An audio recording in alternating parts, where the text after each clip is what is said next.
Good afternoon, aloha, and welcome to this joint informational briefing with the committees on health, with the House Committee on Health, Human Services, and Homelessness, and the Senate Committee on Health. I'm Jared Kyohokalole, Chair of the Senate Health Committee.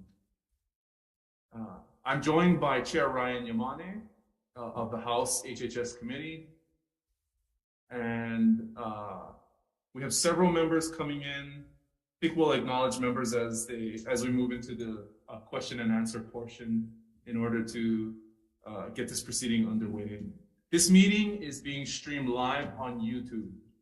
In the unlikely event that we must abruptly end this hearing due to technical difficulties, the committees will try to reconvene to discuss any outstanding business as soon as feasibly possible. For those participating remotely, we ask that you keep your audio muted until the question and answer portion of the agenda, or unless you are presenting and called upon. Chair, any opening remarks? Thank you. First, we would like to thank the Department of the Navy as well as the Department of Health for making themselves available for this important update regarding the Red Hill fuel spill. I wanted to also thank our Senate counterparts for working with the House jointly to put this on, and our members who are joining us today. In light of what the scope of the remediation and planning, and as well as the update on the investigation, will be presented to all of us today. We wanted to highlight to everybody that this is an important issue for not only those within the community, but for all of Oahu. So again, I want to thank everybody for their participation today. Thank you. So we'll move to an update on the Red Hill defueling plan and the investigative report into the fuel leak provided by the United States Navy. Please proceed. Thank you, Senator. Chairman, committee, senators, and representatives, thank you for allowing us to join you today. I'm Disco Bennett, Head of Government Affairs and Outreach for the U.S. Pacific Fleet. And my role today is simply to introduce the three flag officers that we have here for you today. To my left, Rear Admiral Chris Cavanaugh, who is the Director of Maritime Headquarters. Rear Admiral Dean Vanderlei, Commander of Navy Facilities Engineering Command Pacific. And Rear Admiral Steve Barnett, who is the Commander of Navy Region Hawaii. At this time, I'd like to turn it over to Admiral Cavanaugh to talk a bit about the investigation. Good afternoon, and thank you for the opportunity to speak today. I want to start by stating very clearly that the Navy is responsible for the fuel spills at Red Hill on May the 6th and November 20th, 2021, which led to contamination of the water system. These events severely disrupted the lives, livelihoods, and well-being of our workforce, our families, and our community. We owe you and your constituents a full and transparent accounting of what happened, why it happened, and the actions we're taking to safely defuel and close Red Hill.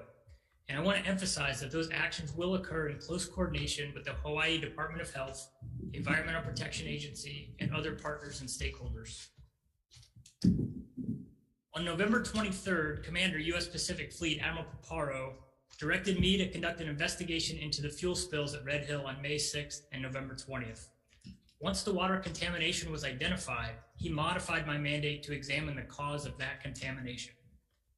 Rear Admiral Waters, who works for the Navy staff, led a subsequent investigation that picked up where mine left off and included the Navy's response to the drinking water contamination. Because Commander U.S. Pacific Fleet led that response, an external and independent investigator was appropriate. Both investigation teams consisted of military and civilian experts from diverse fields within the Navy. We also consulted several commercial entities for technical expertise and independent assessment. I'll summarize the consolidated findings of those investigative efforts, starting with the sequence of events. On May the 6th, operators failed to properly follow procedures for moving fuel between Red Hill storage tanks. This caused a rapid pressure surge in the connecting piping that ruptured two joints, resulting in the fuel spill. Although not known at the time, some pumps in the floor of the tunnel automatically activated and transferred nearly 20,000 gallons of fuel into an overhead fire suppression system line that was constructed of PVC piping. That fuel remained in the pipe until November 20th. When workers regained access to the area of the immediate spill on May 6th, they found and recovered 1,580 gallons of fuel. Engineers subsequently assessed that no more than 1,618 gallons had spilled. However, we now know those calculations were based on incorrect assumptions. Nearly 6 months later, on November 20th, a worker operating a small train in the Red Hill Tunnel inadvertently struck a low-point drain valve in the PVC pipe. This caused the pipe to crack, spilling fuel deposited there in May. Although the train routinely operates in this area, we assessed the overhead retention line likely sagged over time due to the weight of the fuel that it held, eventually allowing it to contact the top of the train. That fuel flowed downhill through the tunnel, where it went past the entrance to the Red Hill drinking water well pumping station and into nearby sumps. Responders were understandably confused when they saw fluid spilling from a non-fuel pipe that should have been empty, and they initially reported it as a water spill. Federal Fire Department, Fleet Logistics Center, or FLC Pearl Harbor, and Naval Facilities Engineering Systems Command, or NAVFAC Hawai'i, personnel responded. Those personnel were not trained from that piping, but they did assess it was being contained in the tunnel. As a result, they allowed the spill to continue for over 30 hours until that portion of piping was emptied. Vacuum trucks removed fuel from the sumps and the tunnel even while the spill was continuing. Personnel at the scene were aware of the proximity of the Red Hill drinking water well to the spill area, and they verified that no fuel had entered that room where the pump was above the ground. However, they did not understand the multiple pathways to the well below the ground. Specifically, a portion of the fuel that's filled a sump in the floor of the tunnel. From there, it backflowed into a connected groundwater drainage line under the concrete floor of the tunnel. Fuel then exited that drain line and flowed down through the rocks and soil beneath the tunnel to the Red Hill water supply. On November 28th, after receiving reports of chemical smells in drinking water, Commander Navy Region Hawai'i secured that Red Hill well shaft. Shortly thereafter, Commander U.S. Pacific Fleet established unified command and control to address the crisis. Both of these actions were critical to the drinking water contamination response and recovery. The investigation identified multiple human errors over a period of several months as the causal factors of these incidents.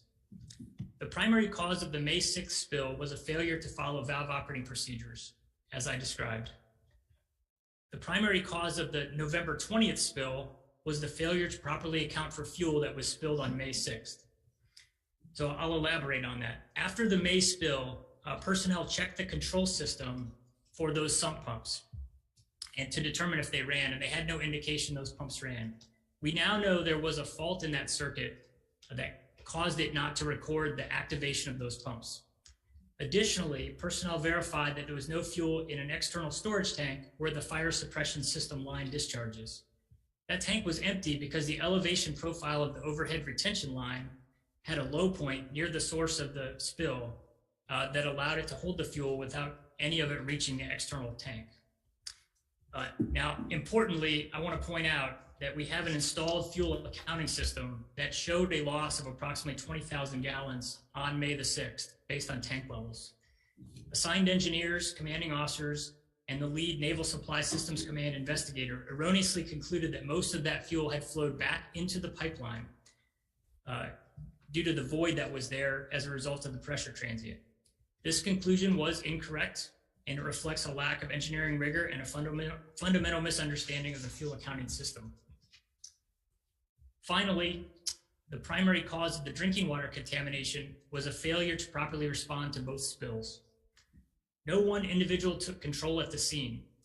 There were multiple leaders, in fact, who worked together, but they gave direction to their own teams, which resulted in significant information gaps. Leaders at the scene were also slow to correct the initial reports of water, even once they learned it was fuel.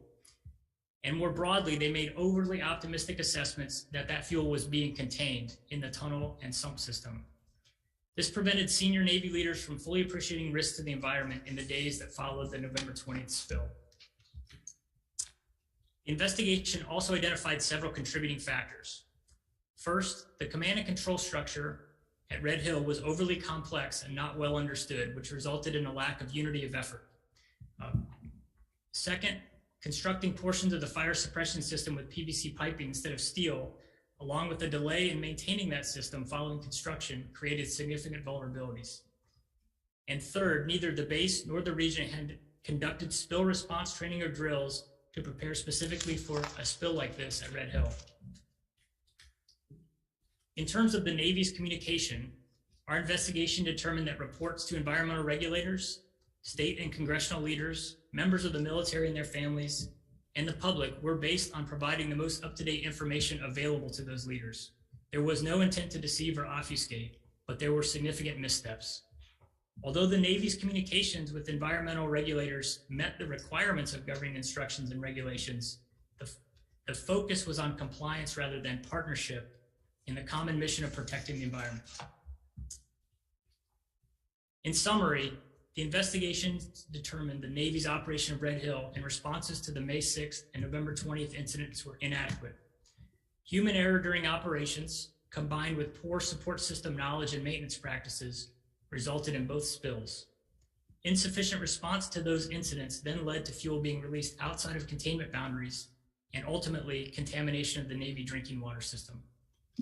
I will now turn over to Rear Admiral Dean Vanderlei, who will discuss how we are continuing to monitor and protect the environment following these incidents. Thank you. Good afternoon, senators and legislators. My name is Dean Vanderlei, and I'm the commander of Naval Facilities Engineering Systems Command, Pacific, and the Pacific Fleet Civil Engineer. And for the purpose of this discussion, I'm also a licensed professional mechanical engineer, and I have a master's degree in civil and environmental engineering from Stanford University.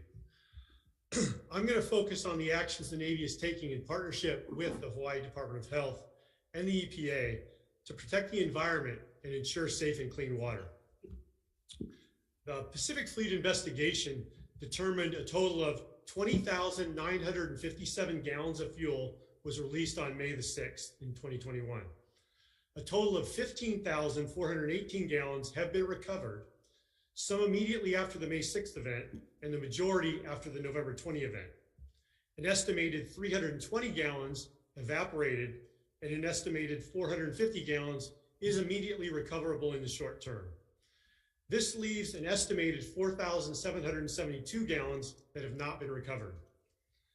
This 4,772 gallons is primarily in the soil, rock, and water under the tunnel referred to as Adit 3. That's the location of the release on November 20th. Our primary environmental focus is the monitoring and remediation of this 4,700 gallons of unrecovered fuel in order to protect the environment. This remediation will include both direct recovery and the monitoring of the natural decay of the fuel, which happens by naturally occurring microbes that break down the fuel. I'm going to start by summarizing the three primary actions we are taking to protect the environment. First, in Adit 3, we've installed an extensive network of soil vapor monitoring ports.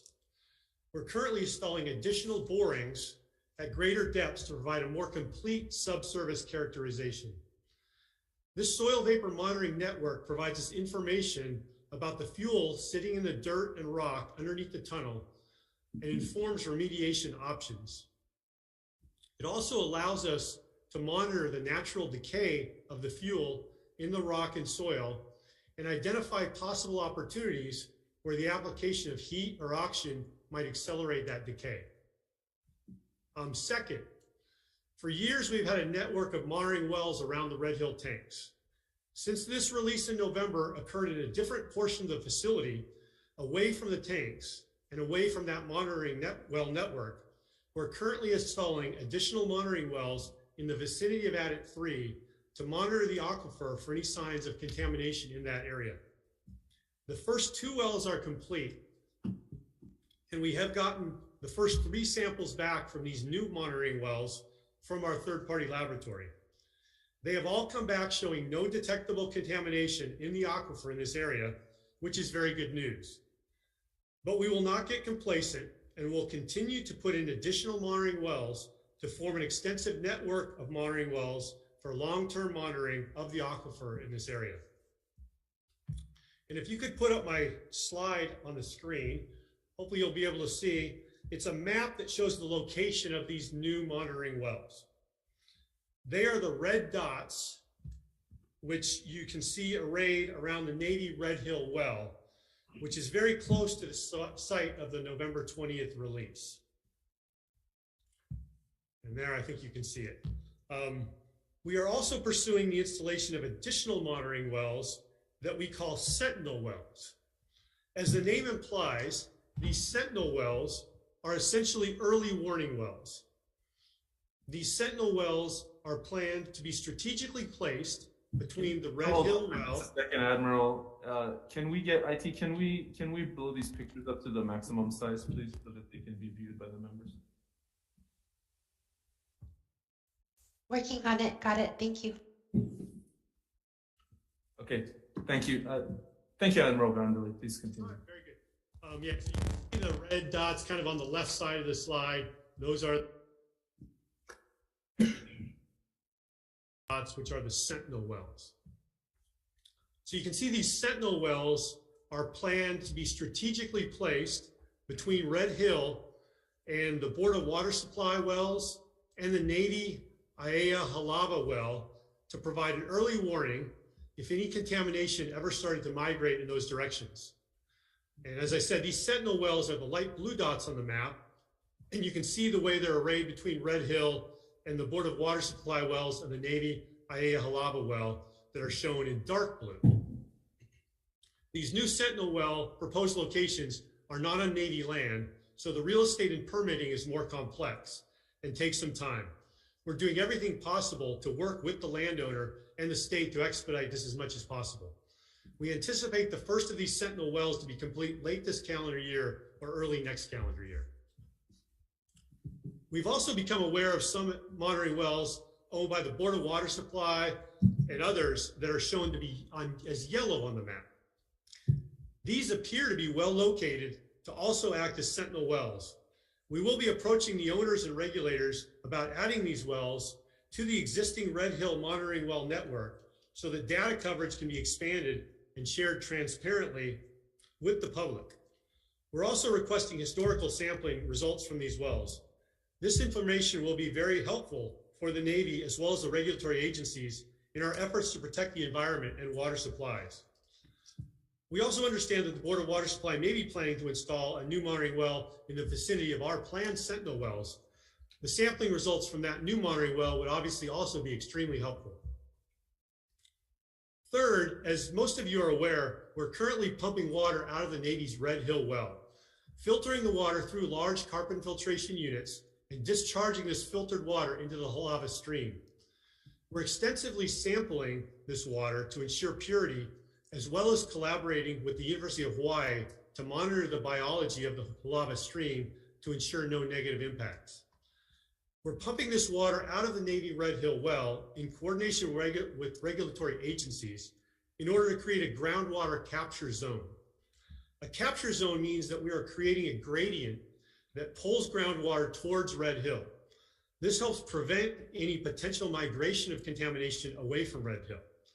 Additionally, I would like to add that our samples of the water being pumped out of the Navy Red Hill well are showing no detectable fuel contamination.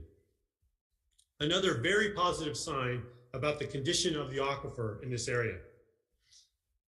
Now shifting gears, I'll briefly summarize our continuing activities to ensure the safety of our water distribution system in partnership with the Hawaii Department of Health and EPA. We are continuing an extensive interagency approved long-term monitoring program of the Navy's water distribution system. During the first 3 months, we've taken over 2,000 samples.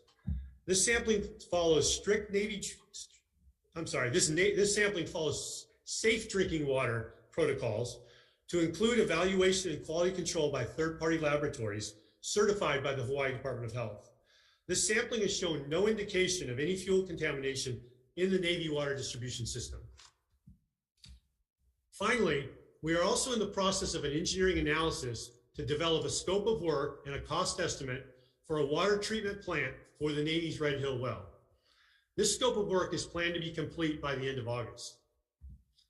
I thank you all for giving me the opportunity to briefly summarize the actions the Navy is taking to provide safe drinking water and protect the aquifer and the environment. It's our goal to be the best possible partners with the people of Hawaii, to be good stewards of the land and the water entrusted to us, and ultimately rebuild and earn your trust. I look forward to answering your questions after Rear Admiral Barnett provides his intro. With that, I'll turn over the floor to the Commander of Navy Region Hawaii, Rear Admiral Barnett, to talk about defueling. Good afternoon. I'm Rear Admiral Stephen Barnett, and I'm the new Commander of Navy Region Hawaii. Thank you. Thank you for allowing me the opportunity to speak with you. The Department of the Navy takes our responsibility seriously as longtime members of this great community. We know that every action we take must protect human health, it must protect the environment, and it also must protect national security. For these reasons, we've drafted a plan or framework that maximizes safety, and we will be transparent with you through this whole process. Regarding the Defueling Framework, we understand that it will not receive DOH approval until it provides to DOH an updated plan, complete plan, incorporating all relevant supplemental information and providing fidelity on its milestones and overall timelines. We are aware of that. As Admiral Aquilino said in late June, U.S. Indo-PACOM is establishing a joint task force. This task force will be dedicated to ensuring the safe and expeditious defueling of Red Hill. As they implement the defuel plan, they will coordinate and they will synchronize for safe operations. They will also provide accurately and timely information to all the key stakeholders. With that being said, the Navy has provided an evidence-driven defueling framework that is based on the recommendations of numerous subject matter experts. This framework has been shared with DOH and EPA and includes interim milestones that, like I said, prioritize safety as well as regular communications, because I want to make sure that we ensure transparency. Once Red Hill is deemed ready to defuel, the framework targets overall completion of defueling by the end of December 2024. Within this 2.5-year timeline, we're going to do 5 things. First, we're going to complete the needed infrastructure repairs for defueling. Secondly, we're going to implement operational and training improvements. Third, we're going to conduct quality assurance inspections by a contracted industry expert. And fourth, we're going to exercise facility and spill response plans. And then finally, we're going to completely defuel the tanks. Before I provide additional details of that plan, I'd like to focus on 3 key elements really quickly. First, we've incorporated safety throughout this framework. Intent is to move as quickly as possible. We're going to do it in a safe and informed manner. And as I said, we're going to be fully transparent to the regulators, to our intergovernmental partners, our key stakeholders, and just as important, the public. Second, our plan is iterative. What we mean by that is that we're going to continue to refine this plan as we go through the process and get new information, particularly on developments that occur throughout the planning and the implementation process. Where prudent and where possible, we will look for opportunities to definitely accelerate our timeline based on this information, but we can't do it at the cost of safety. We are mindful of the risk to this timeline, and we'll be transparent about any changes or any rationale for those changes. For example, we've already started to notice that we're experiencing supply chain issues up to 8 months on similar projects on Oahu. We're conducting a market research plan right now to better understand the supply chain delays in order to more accurately predict those critical path construction items for their timelines. We're working with the Office of the Secretary of Defense in assisting the Navy to research the ways such as the Defense Production Act so we can get critical materials to mitigate those delays. We will keep you in the loop on those. And finally, throughout execution of this plan, in order to fulfill our responsibilities as members of this great community, we're committed to continuing partnering with Hawaii's Department of Health and the EPA. They will be invited to participate in our drills and exercises prior to the commencement of the defueling operation. Additionally, we're contracting with an industry expert to assist in performing independent quality assurance and quality control inspections. The Department of Health and the EPA will also be invited to these inspections as well. We welcome DOH and EPA's continued partnership to safely compress the overall timeline where possible, with the driving goal to move as quickly and as safely as possible, keeping all stakeholders informed, and we will work with them every step of the way. We will move at the speed of safety. The Red Hill Defuel Plan is a framework. It's a framework organized into 5 phases, and I want to go over them with you briefly. All these future products will be submitted to our regulators and reviewed by them. Phase 1, we'll call that the assessment phase. This was completed on May 15th of this year. It began with the receipt of the third-party assessment report as directed in the emergency order.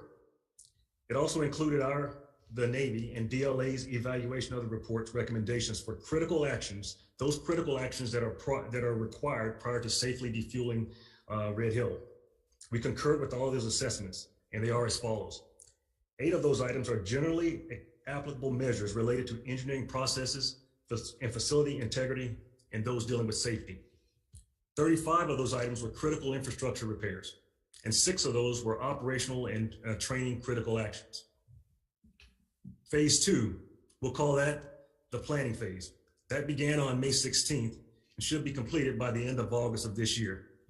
It sets the conditions to execute the repair work and implement improvements to operations and training, primarily through planning for and awarding contracts.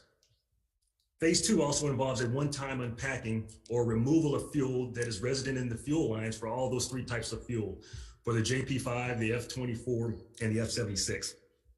Much of the repair work for these pipes involve welding and other hot work that can only be performed on pipes that are empty, vented, and fuel-free. Repairs on these pipes must be completed before using those pipes to drain the fuel from the storage tanks. That's in phase 5. To be clear, the unpacking of the pipes is distinct from the defueling of the storage tanks. Unpacking the pipes will require some limited operations of some parts of the distribution system, but it will not require any operations involving the storage tanks. We will coordinate all unpacking efforts with the DOH and will request a waiver under the emergency order in order to conduct the unpacking in a safe manner. Also in phase 2, we're awaiting the result of additional independent assessments of the fire suppression system and all piping at Red Hill as required and directed by the NDAA for fiscal year 2022, section 318. We're also awaiting the EPA's assessment of Red Hill's operations and contingency response capabilities. These assessments could potentially drive additional repairs and operational improvements that are not currently in this plan, and we will let you know. Phase 3 is the execution phase, and it's scheduled to start in September of 2022. The current estimate is for 17 months to execute contracts and complete all repairs. This estimate is evidence-driven and is supported by both data and studies of the facility, and they are consistent with the recommendations of the subject matter experts as required in DOH's emergency order. Recommended operational and training improvements will also be completed within this window. We'll also update our operational procedures and continue to retrain and recertify our staff to those industry standards. Phase 4 is the quality assurance phase, and it's estimated to start in February of 24. It'll take about 3 months. We'll hire a contractor to conduct an independent quality assurance and do inspections of the completed repair projects. We'll also conduct our own safety, emergency, and spill response drills and final preparation for defueling to commence. And as always, we'll have our observers there from the Department of Health and also the EPA. Phase 5 is the final phase, and it's the actual defueling of the tanks. It will commence once the Secretary of Defense has deemed that Red Hill is safe to defuel and our regulatory partners have provided their final approval for us to commence. Upon approval, the Navy and the DLA agents and DLA will defuel the tanks as expeditiously as possible. This is estimated to take between 4 to 8 months. Defueling of the tanks will be completed using a gravity-based conservative, and by conservative I mean slower than the maximum velocity flow rate, with planned strategic pauses for safety checks to ensure that no releases are occurring during the defueling.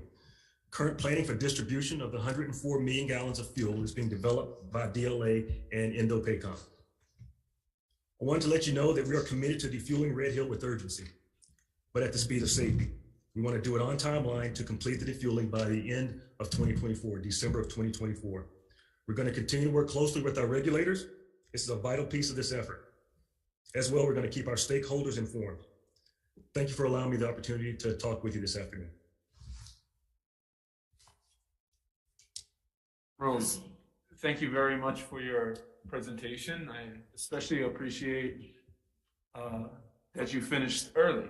So we will pause for a minute and see if we have the Department of Health available to present their update. Hi, good afternoon. Director, are you ready to proceed? Yep. I think we're going to put one slide up. We can share screen. Thank you. Thank you, Chair Kyoho Kalole and Chair Yamane, and to our Navy colleagues, Admirals Vanderlei, Cavanaugh, and Barnett. The comments from the Department of Health mainly surround the defueling plan and how it's very, very incomplete. So we need specific dates and a timeline, and that needs to include time for the Department of Health to review any plans that are submitted. We would ask that we be included prior to the plan being completed and handed to us. If we can work together along the way, it would probably speed things up and we could flag and catch things a little earlier. Second, we would like clarification and information on unpacking and defueling the tanks. Details on repairs need to be included. The AFFF line work needs to be accounted for. It's not in the defueling plan right now.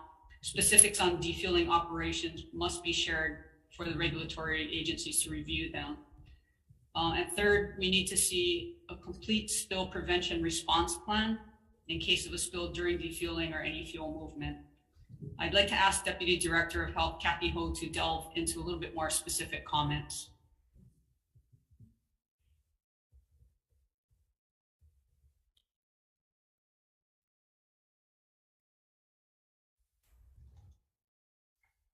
Thank you. Good afternoon. Can you hear me? Good afternoon. Thank you. Chairs and members of the committee. The DOH has a single-minded focus on defueling and decommissioning Red Hill to protect public health and the safety of the people of Hawaii and the environment. We need the Navy to feel the same sense of urgency that we feel, and that safely defueling and decommissioning the tanks would be in the best interest of everyone. The Department of Health does not approve the current defueling plan. The highly anticipated defueling plan was disappointing. It lacks substance, specific detail, and dates. The emergency order set forth a minimum of 7 elements that the defueling plan must address. The submitted plan did not completely address any of these elements. The defueling plan indicated that a more detailed plan will be submitted in September. We understand, and I think it was confirmed by Rear Admiral Barnett, that a detailed plan will be completed in August 31st of, and therefore we would expect that the Department of Health would get the detailed defueling plan by September 1st of 2022. The Admiral Barnett indicated those 5 phases that the plan is going to go through. And phase 2 was the planning, which he said was going to be completed by August. Phase 3 was going to be the implementation of that plan. There's no built-in, there isn't any time built in those schedules, in those phases, to allow for the Department of Health or any other, or EPA, the regulatory ability to review these submissions and meaningfully comment. So we would ask that there is that time to be built in for regulatory review and oversight. We understand that the Navy is evaluating alternative designs for the repair of the AFFF line that was damaged on November 20th, at the November 20th release. These repairs are critical to the emergency release and response actions. We would like to see this evaluation and timeline and alternatives to be included in the defueling plan. I think equally important and also missing in the defueling plan are the operations plan, the contingency, spill prevention and response plans. The Department of Health will be disapproving the defueling plan, and it will be sending its comments. We hope that the next plan that is going to be submitted will have enough detail to enable the department to approve the plan as we move forward towards defueling the tanks and pipelines safely. And the Department of Health will continue to hold the Navy accountable for the safely defueling of these pipelines as quickly as possible. Thank you for the opportunity to testify, and the Department of Health will be available for questions. Thank you. Thank you very much.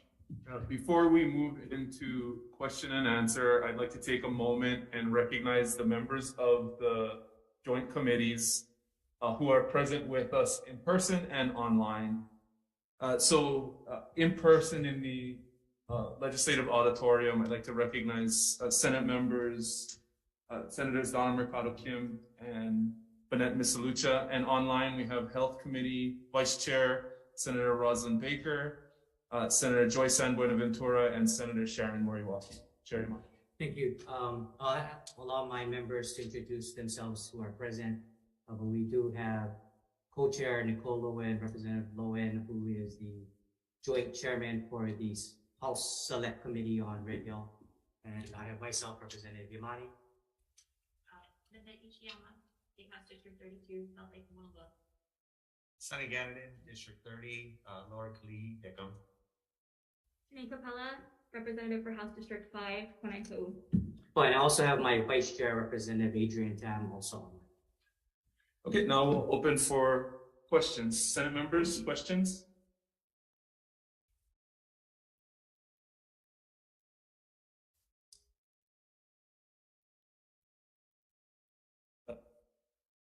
So noted. For the Navy, before we move into individual member questions, would the Navy like to respond to the statements of the Department of Health? Yes, thank you for the opportunity. This is Admiral Barnett. Yes, ma'am, I copy everything, Dr. Shar. I understand one of the things also is that you need to be, that both regulatory staffs need to be afforded the time to review the products, and we will make sure that we include that in our timeline as we deliver those items back to you. And I understand your concerns, and I look forward to seeing your response, your official response. Okay, I'd like to note, since this is a hybrid proceeding again, members that are online can indicate that they would like to ask a question by engaging the raised hand or by commenting in the chat. Are there any Senate members with questions?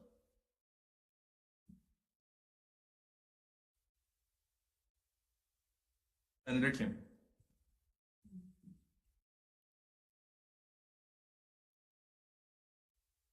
Sure, who on the Navy side should answer this, but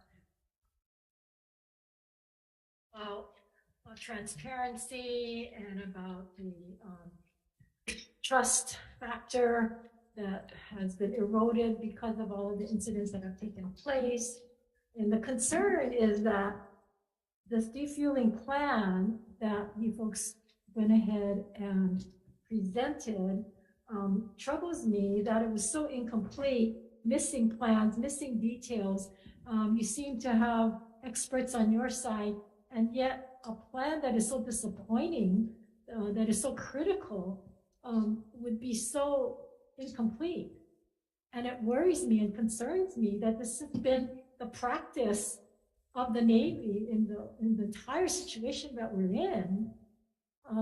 That how do we have any more confidence that this is going to take place and not keep delaying the defueling?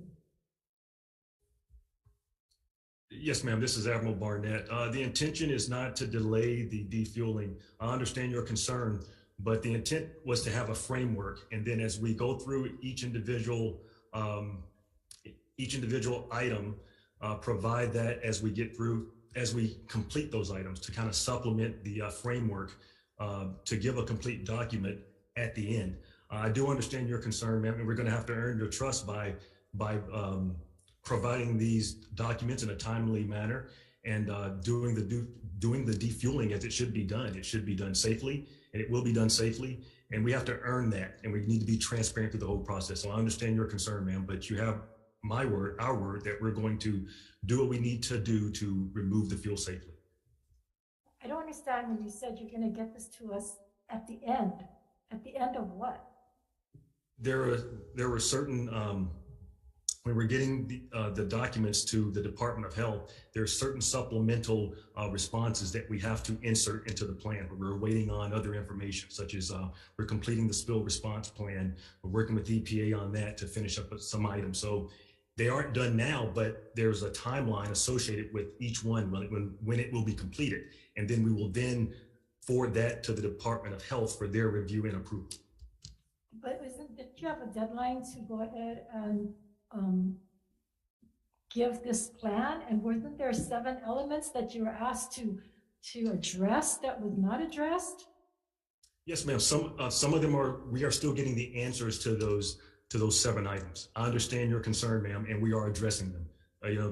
We are not waiting. We are working with some of the experts to answer these questions, and we will provide them to the Department of Health, ma'am. Yeah, the question is when. I mean, they keep delaying this by saying that we're gonna address it, we're gonna provide it, and yet you provide it incomplete. Now you got to go back and just keep going on, and it's very troubling for the entire community as to your actions and what you say. You keep saying safety, safety, and yet you're supposed to have completed the planning process by August. Right? I mean, the assessment, it's just, I have no, the minute, it's just even more troubling. Yes, ma'am.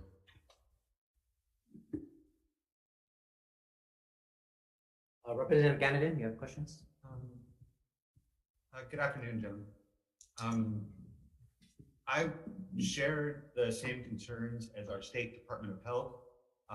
That the Navy doesn't seem to have the sense of urgency that my constituents have and that the state of Hawaii has.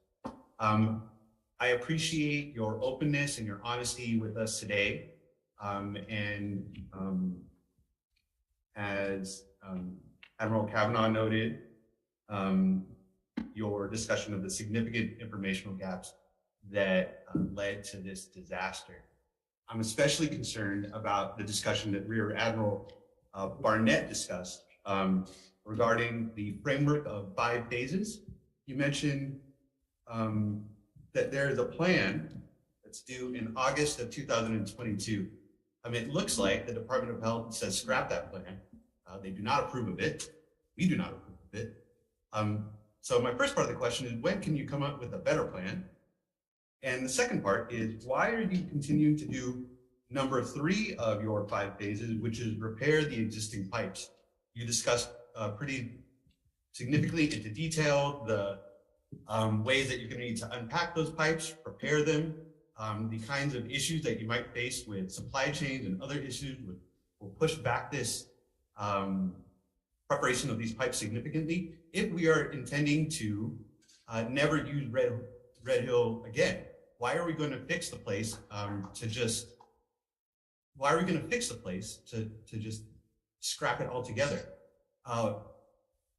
When you come up with this plan, is it possible to remove the fuel from the top, the way that has been suggested by environmental advocates and by other folks, including other members of the legislature, members of our executive branch? Okay, sir, and regarding the, we are working to provide, and we will provide the Department of Health in the August timeframe, the deliverables that are needed to fill in the supplemental part of that. Regarding your other question, when the third-party assessment was developed, when we received the results of that, it stated these were the items that you needed to complete to safely defuel. And those are the items that we are going to do to ensure that we can, safely bring the fuel down off of the hill. So that's why we're sticking with that plan, because as directed in the emergency order, we are following the rules of the third-party assessment. Sounds like you're following the rules of the third-party assessment, but not the oversight of the State Department of Health or the County Board of Water Supply. It sounds like that you haven't come up with the 7 elements that they require. Will your new plan be covering those? Yes, sir. As we start providing the supplemental information, it will cover those, sir. When can we expect a new plan? Sir, we are working to get that plan to the Department of Health in August. Thank you. Members, question? Senator Misalucha. Gentlemen, thank you very much for your presence and for sharing the insights that you had shared earlier. But my question is really related to the transparency issue that Senator Kim and Representative Ganadan had said. The community has given you a lot of chances. I think there was good faith in the beginning that we want to believe what you had shared. But things like the video that had surfaced, where it actually showed how strong the particular release of the fluids were, such that, and yet throughout all this time, the Navy had postured that there was no such video. And then when it surfaced, I don't remember hearing from you folks, how it was not part of the investigation, how it was not released to the community. It took some entrepreneurial spirit from some media sources to release that video. So that's where the community is coming from, sirs. There's the trust that has been provided in the beginning keep getting broken. So how do we know for sure? First of all, can you address the video issue? Why was it not released, even though my understanding this was actually part of your investigation? Yes, ma'am. Admiral Cavanaugh here. So the video was known to the investigation team. It is referenced in the investigation. It is part of the enclosures to the investigation, which are undergoing a release process. But the main body of the investigation was released first. Why is that? Why is there a process of being released? I mean, why share it at the onset? Ma'am, there's a detailed review of all of those enclosures that gets done by the FOIA process. And some of those contain very sensitive information, personal statements and things like that have personal identifiable information and other things that would need to be redacted. You may need to review that, gentlemen, because I think it's important for the community so that the transparency is there from the very beginning. Can I pivot, Senator, to another question? So, Admiral Vanderlei, you talked about 4,772 gallons that are still unaccounted for, yeah? So yes, ma'am, that's correct. Yes, and I so much appreciate your expertise because you do have the credentials for it. So in your estimation, where could that have gone? In our, I guess, I'm a novice here, so educate me where that's a lot of gallons of fuel, and yet our monitors doesn't seem to have picked it up. Yes, ma'am, understand. So we believe that the majority of that 4,772 gallons seeped underneath what we call Adit 3, the tunnel where the fuel release happened on November 20th, and seeped into the fuel and rock and ultimately water that's underneath that tunnel. And I mentioned so what we're trying to, one of the things we're trying to estimate is, how much of it is still in the soil and rock and how much of it, got down to the water. That's part of what we're doing with the soil vapor monitoring, and that we're now installing deeper soil vapor borings to monitor that, to really provide a good model of how much we think is hung up in that rock and soil. There's about 80 feet from where the tunnel is. There's about 80 feet of rock and soil underneath that tunnel before you get to the saturated zone, which is kind of the matrix of rock that's more saturated with water. So some amount is hung up in that rock and soil, and then some of it made it down to that saturated zone. And then, as I said, the monitoring wells we put in so far in that vicinity are showing nothing detectable in the saturated zone of the aquifer. If that answers your question, ma'am, if not, I can go in more detail. So does it mean it went deeper? Because it seems like the surface, when we're trying to monitor, could not detect it. So in layman's term, it actually went deeper into the surface. So what I would tell you, ma'am, is that as the fuel makes its way out of the tunnel and then kind of migrates through the soil and the rock, some amount of the fuel will adhere to that soil and rock and just kind of sit there. And then some of it will get all the way down to the saturated zone of the aquifer, meaning the area of the aquifer that has water in it. Because fuel, as you're well aware, is lighter than water and doesn't like to mix with water, that fuel will tend to just sit on the top of the water. So that's where we focus our monitoring wells is looking for fuel contamination there. We do sample farther down the aquifer as well at different depths, but that is how we evaluate how much is in the soil and rock and then how much is in the aquifer itself. So can you assure us that you're using the latest technology to be able to monitor such that we're not going to have another incident several years from now because it miraculously got and seeped into our water system? Yes, ma'am. And to emphasize, this isn't something the Navy does on its own. All of this monitoring is done in close collaboration and coordination and under the supervision of our regulatory partners in Department of Health and EPA. So they're very involved in all of the, where we put the wells, how we monitor them, even to include the labs that we send them to. And so, we are using the best possible science and technology, as well as a collaborative approach that's not just Navy, but includes our regulatory partners. Okay. Thank you, Senator. I have a follow-up question for Admiral Vanderlei.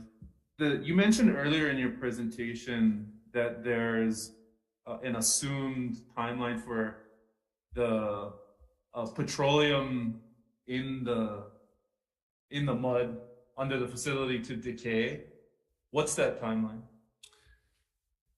Yeah, thanks for that question, sir. So as I talked about, there's a natural decay process that happens with fuel. There's naturally occurring microbes that essentially decay that fuel. How fast that happens is a function of the area in which the fuel is dispersed. Based on our understanding of the limited information we have right now on how much area that fuel is dispersed through, the estimates that I've seen are that we expect the decay to be about 1 to 200 gallons per year.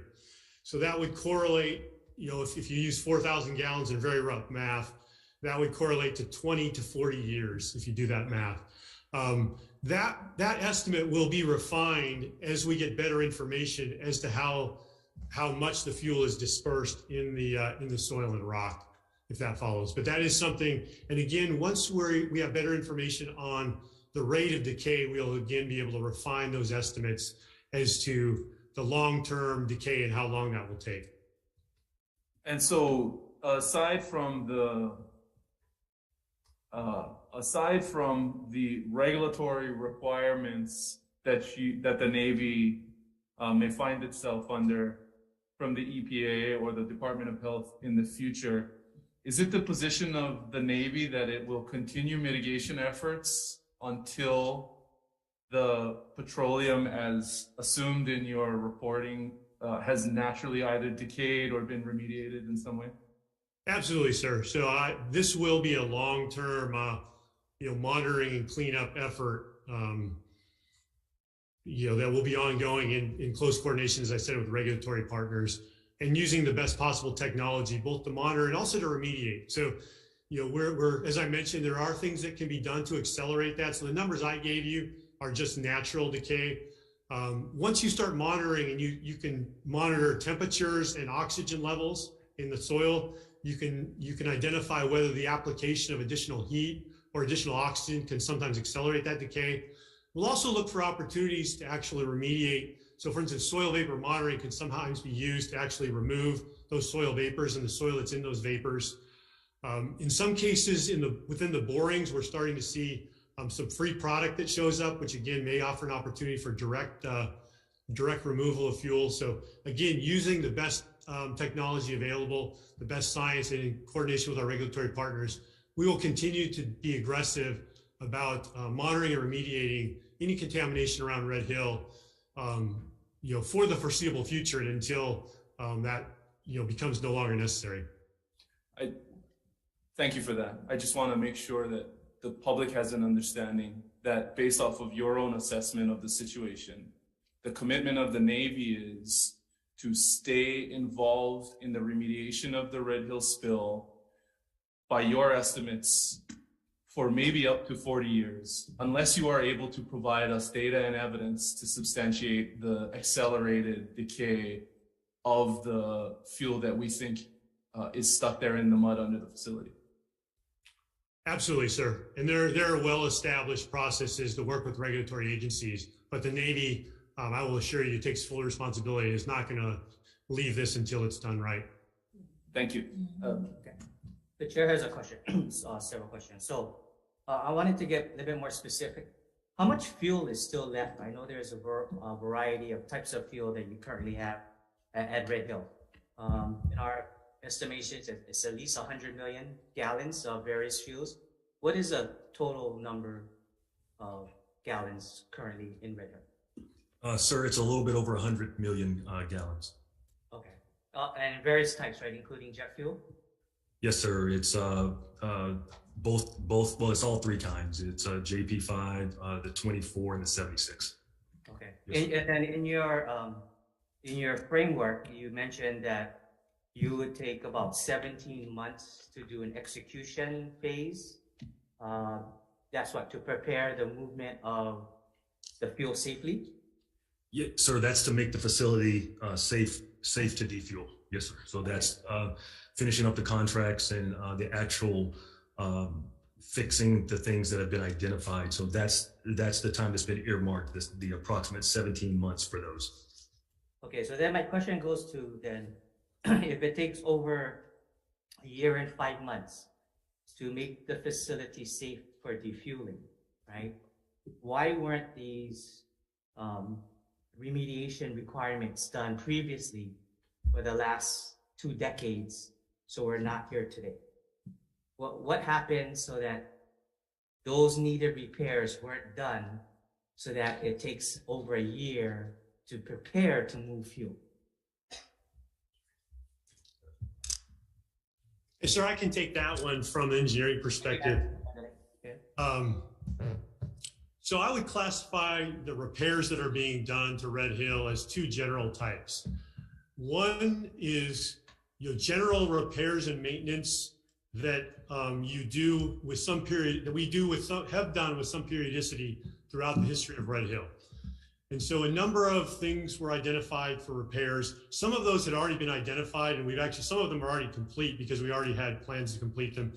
A large number are already under contract because, again, they were already in planning.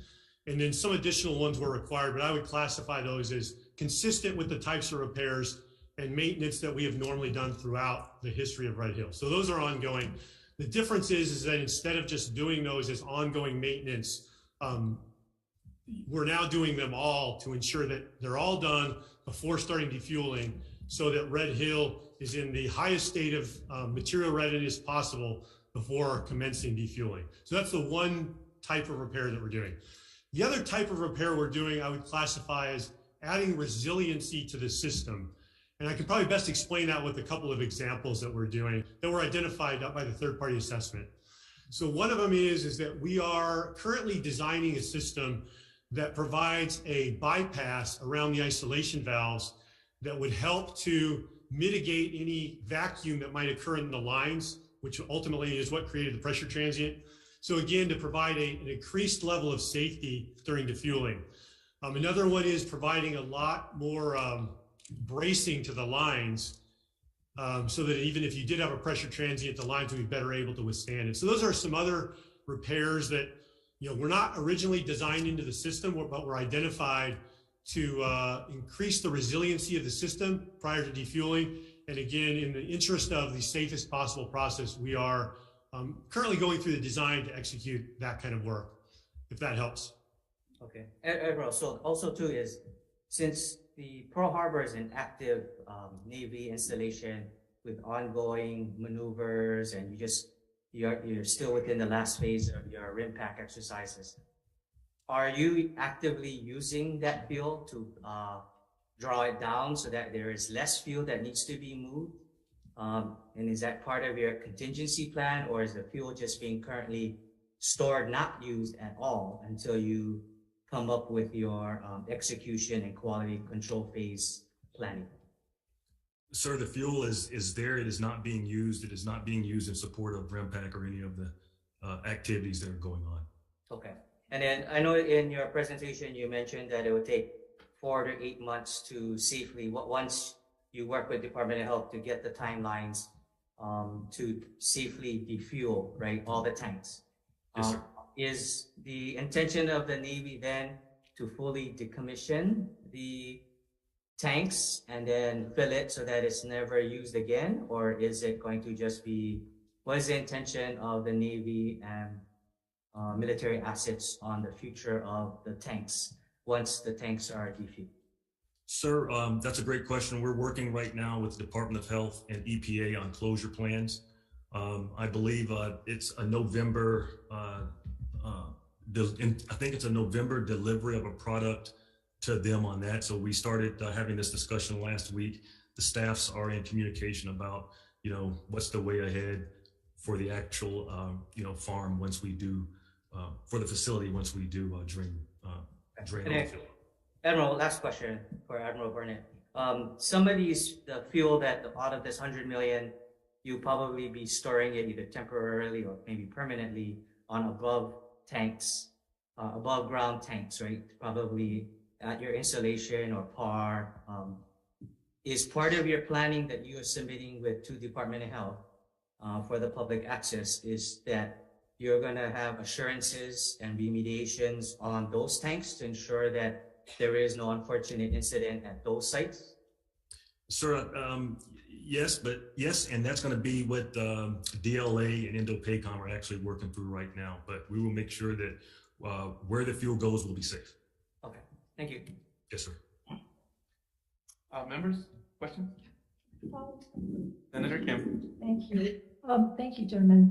I want to follow up on representations. So why is the fuel not being used now to lower the amount in the defueling? By the emergency order, the fuel farm is actually closed, ma'am. So we're not using any of that fuel we're not moving any fuel from the tanks. Okay. So when was the last time you defueled a tank?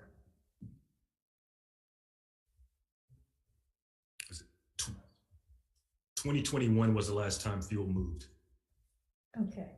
And when was the last time you actually took the entire fuel out of a tank, like for maintenance and so forth? Ma'am, I'll have to get back with you on that answer. I don't recall when there was another. You may know based on experience.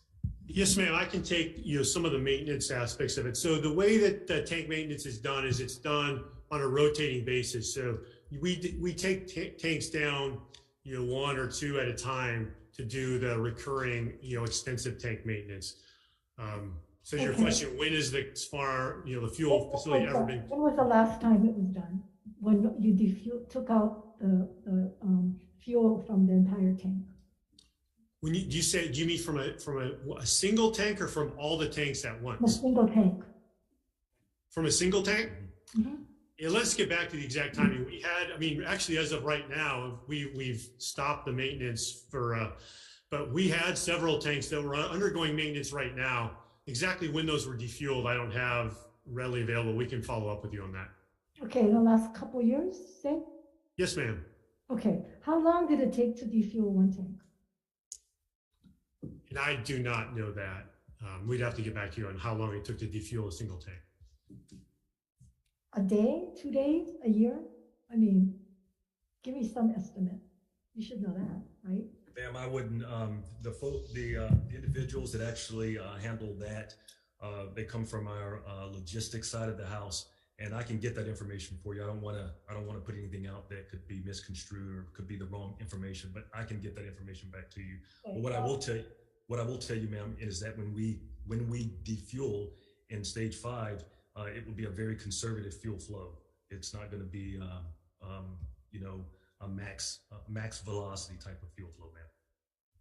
Okay, well, this is concerning because you're talking about this plan and it's going to take 17 months to get it going, and then you're going to defuel at the end, and that's going to take 4 to 8 months. And yet, how do you come to those conclusions when you can't even tell me what it takes to defuel? You've done just in the last couple of years. Yes, ma'am. I understand your concerns, ma'am. I'll get those numbers back to you. But I understand your concerns. Question I'm trying to get at, or the answer I'm trying to get at, is you can defuel a tank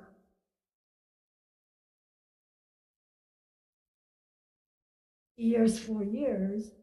I guess I'm getting a hard time to understand why we can't defuel these tanks when you've been doing it all along. And if you've been defueling procedures done or assurances, I'm not sure how you were able to defuel. Well, ma'am, now with the third-party assessment, we have to complete those repairs before we can do the defueling. I understand your concern about the timeline, but we plan on taking the most conservative route because we do not want to, we do not want to waste any fuel or harm the environment in any way. But I understand your concern, ma'am. Thank you. Representative Jiang.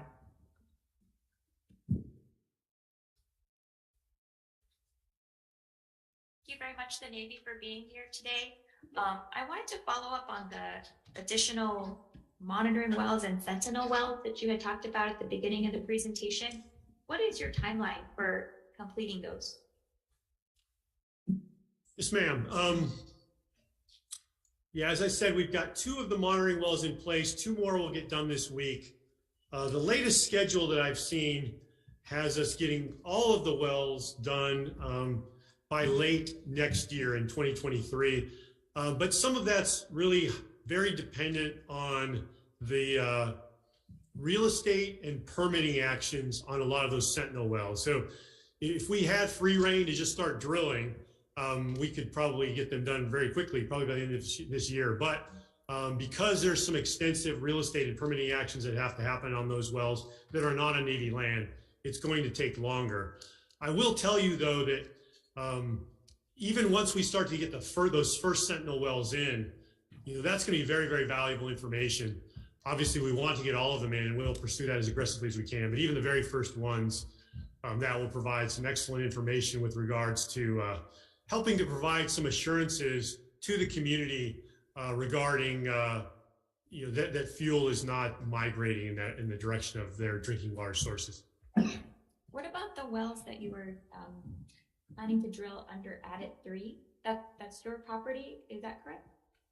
Yes, ma'am. So those are happening. So under Adit 3, we're doing what we call soil vapor monitoring and borings. And those we've done, I think we've done over 50 of those so far. We've done a lot of those and we're continuing to do more. The other wells that I talked about that we've already completed 2 and 2 more will be complete this week. Those are also in the immediate vicinity of Adit 3. And again, those are on Navy land, so those are proceeding much more quickly. So those red dots, if you recall, those monitoring wells that are on Navy property, those are going to be done relatively quickly. The Sentinel Wells, which were the light blue ones that are not a Navy property generally, those will take a little bit longer just because of the real estate and permitting components of that. Although we will continue to be aggressive as we can to get those done as soon as we can. You know, we've had a lot of discussion about the lack of local testing capacity and having to send water samples to the mainland to be tested. Can you provide us with any update on our local testing capacity? Yes, absolutely, ma'am. So consistent with the situation that we talked about before, the only accredited testing facilities are still on the mainland. So for the official accredited testing, we are continuing to send those samples to the mainland. I will tell you that we have improved a lot of the management of that, and we're getting those back sooner than we did historically. With regards to on-island capability, we have, in close partnership with the University of Hawaii and through a grant through the Office of Naval Research, provided the University of Hawaii with the equipment necessary to do more detailed testing. And the University of Hawaii is, ramping up that capability as they train up people and get familiar with that equipment. And so they are doing some testing right now, I believe. They're not accredited, so we can't send samples to them for official testing at this point, but it's a valuable resource. We have also acquired some testing capabilities that we use organically as well. Again, it's not accredited. We can't use it for official results, but as far as troubleshooting and determining if there's an issue, it's valuable for that. Do you know if there's any plans to have a local accredited lab that could perform testing here? I don't know of any plans, ma'am, and I would recommend that would probably be, as far as the University of Hawaii's plans to ever become accredited, that would probably be a question best directed to them. But I'm not aware of any plans to have an accredited lab here on island, but that doesn't mean that it's not happening. I'm just not aware of any plans. Right. Okay. And just since we're talking about testing, I was recently at a community meeting at Moanalo High School where there were Navy water system residents who came forward and said that they were very frustrated that their water had been tested by the Navy, but they never heard back on what were the results of that testing, if their water was okay, if there were any contaminants that they should be concerned about. The feedback they got was, oh, you can check it out on our website, but the website is difficult to navigate. And I think for many laymen or regular folks, they don't understand how to interpret those test results. Can you let us know if there is any way that the Navy could help be more direct in communicating the sampling results and in a way that is easily understood for lay people? Yes, ma'am. This is Admiral Barnett. I'll take that for action, in particular as it falls under the Joint Base Pearl Harbor Hickam commanding officer. On their website, they have information on who to call and what to do for testing. But I do understand what you're saying. How do you take that so it's not as cumbersome and at a different level? So I can take that for action and make sure that we provide that type of support. If you happen to know who those individuals are, I would appreciate that, where we can reach out to them personally. But I can tell you that we want to make sure that we take care of not only our military families, but all of our families in the community also. So, I can see what we can do about that, ma'am, and try to make that a little bit better. Is there a way that they could directly get a copy of their test results mailed to them? The Board of Water Supply does a similar thing with its customers on a yearly basis. They have an explanation that comes with it in the mail that tells you how to understand your water quality report. I think that might be a good sample for you folks to follow. Okay, ma'am. Thank you. Thank you. Thank you. Thank you. Thank you. Yes. I have a follow-up question to Representative Ichiyama's question about monitoring wells. And you noted also, Rear Admiral Vanderlei, that you have been working with the University of Hawaii, on a number of issues. I seem to recall at some point a discussion about how the hydrology of Palava Valley significantly informs your strategy for laying out monitoring wells because the theory on where a plume could potentially migrate is somewhat limited due to the hydrology. The question is, as a baseline, was there some sort of assessment as to whether the monitoring plan would be able to disaggregate the 5,000 or so gallons of fuel that we are trying to monitor for from the fuel that potentially contaminated the aquifer from prior spills? Because my understanding is, from memory, there over 200,000 gallons have been spilled from the facility over the lifetime of the facility.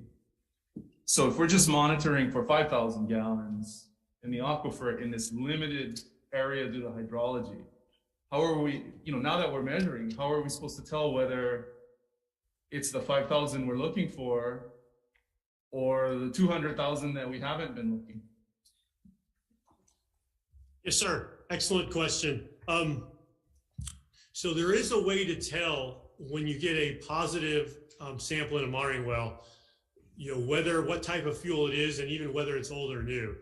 And so what happens is when we do get positive results, first you just get the result, but then we do some additional analysis, chromatography, to actually analyze what we often refer to as the fingerprint of that sample to determine what type of fuel it is. And then by looking at how degraded it is, we can approximate the age of it. So we can absolutely tell whether this is a positive result that came from the recent release, or if this is something from the historical releases from long ago. So that's something that absolutely does happen when we get positive results. Those take more time to analyze. Obviously, some more technical work has to be done, but that is something that we do. So when we do get positive results, we can tell whether it's from an old release or from a newer release. So to date, have you reported monitoring fuel flows from old releases since you started the monitoring plan?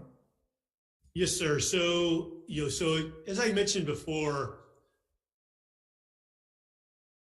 the historic monitoring wells we had were generally all arrayed around the tanks.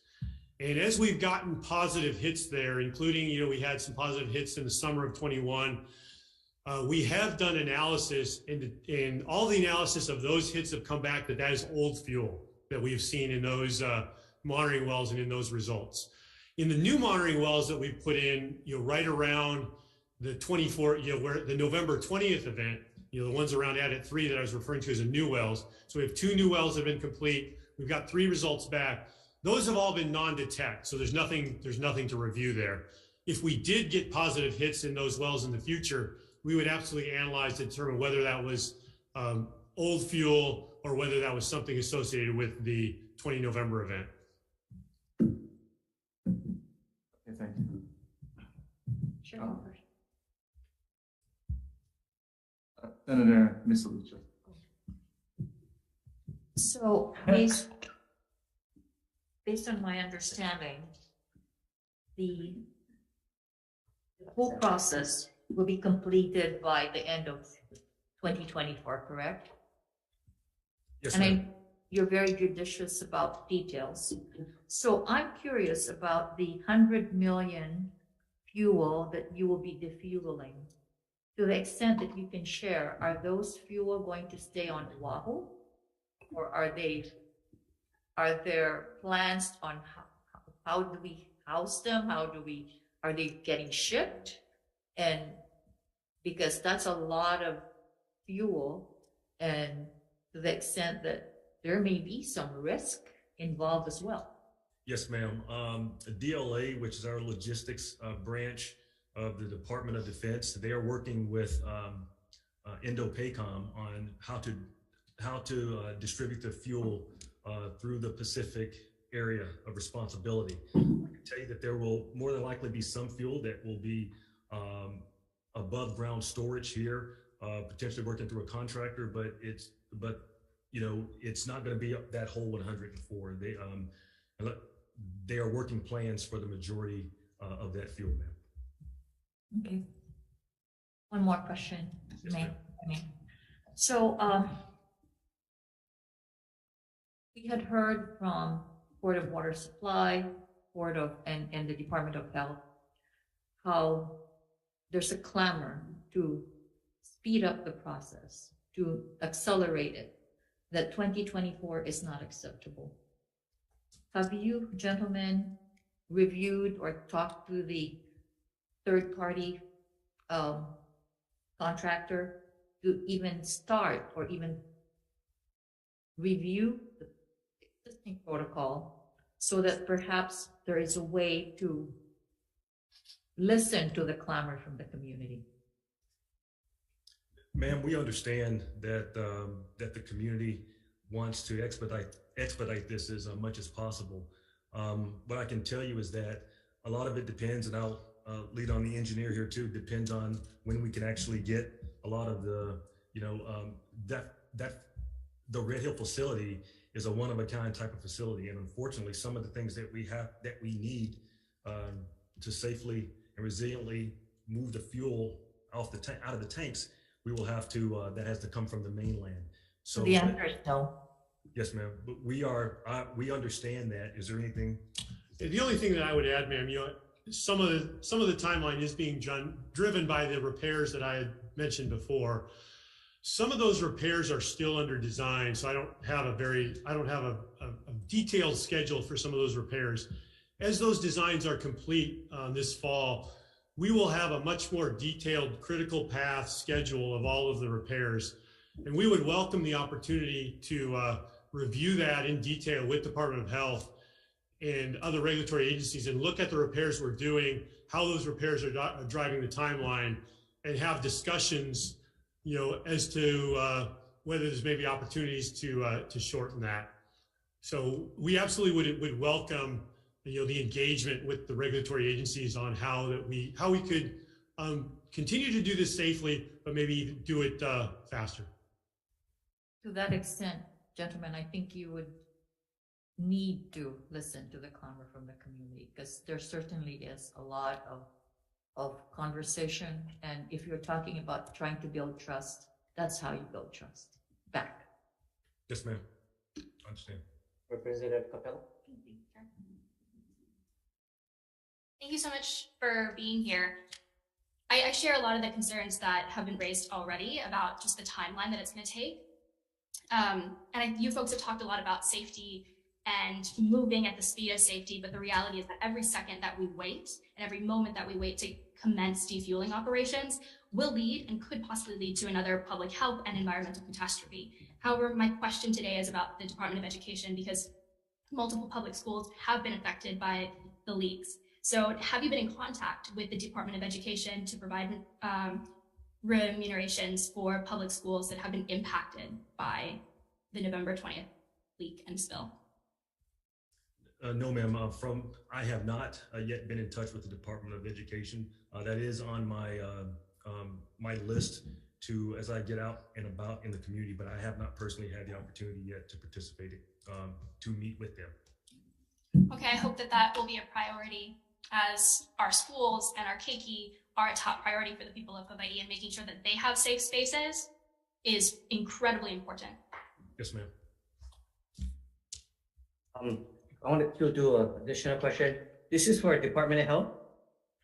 Dr. Chor or Kathy, in light of what was being presented so far, especially regarding the execution and quality control phase, my understanding that you have presented the fact that you need much more detail, and that there's 7 elements that you are requiring to get this done.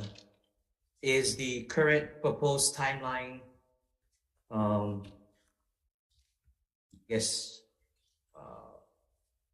appropriate, or what is the position of Department of Health in your role as working with EPA on the timeline? Is safety, I know safety is always paramount, but safety in regards to the extension of the time delay from 1 year to 2 years, is that an appropriate assessment, or does the Department of Health feel that things can be done in an expedited manner to address these issues now?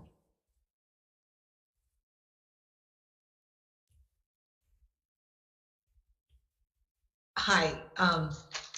Yeah, so it's really hard for me, it would be hard for us to assess that because we haven't seen the plan. The plan hasn't been completed, right? So we can't really tell what is in, the time frame and why the Navy is indicating that it's going to take to 2024 because we actually haven't seen the completed plan. Rep. Yamani, your question regarding the 7 elements, that's found in the emergency order, paragraph 4 of the emergency order on page 6. So the Navy is well aware of the elements that it should be included in the plan. So Kathy, from what they presented so far, it doesn't seem that all the elements are addressed appropriately. Yeah, so correct. I mean, they weren't completely addressed. They, they made reference that it's ongoing, that the studies needs to be completed. So it's none of the 7 elements have actually been completed. Okay, so just to clarify, if the Department of Health does not approve any plans, both in the execution phase or the defueling phase, the Navy cannot proceed with work. Is that correct? I would say so, yes. Okay, thank you. Okay. Members, question? Senator. There, Navy be able to defuel in any other manner than which they're proposing?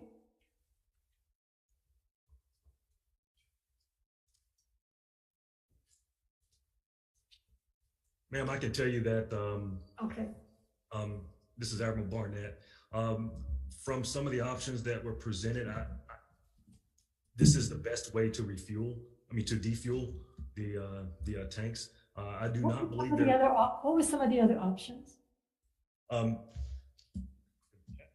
I'm not aware of any viable option to defuel other than through the established, the constructed distribution system that currently exists. Some sort of really unique system like defueling from the top probably actually generates a lot more risk than simply using the system that we have. If somebody has a unique idea, I think we'd love to hear it, but I've never seen anything that a low risk option to do it some other way than through the distribution system we have.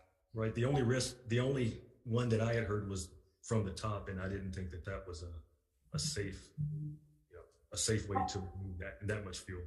Have you folks reviewed that option with anyone, any experts, or?